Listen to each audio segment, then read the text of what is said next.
Nuotioita voidaan rakentaa monella eri tavalla. Tässä me valmistimme pakodinuotion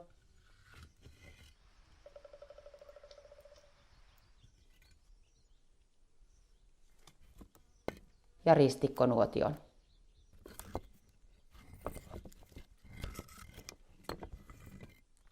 Nuotio sytytetään alhaalta.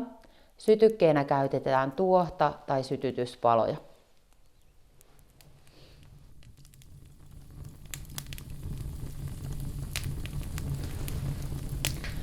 Tulta pitää kunnioittaa. Muista käyttää paloturvallisia vaatteita. Sammutuspeite ja vesiämpäri kannattaa olla lähellä nuotiota.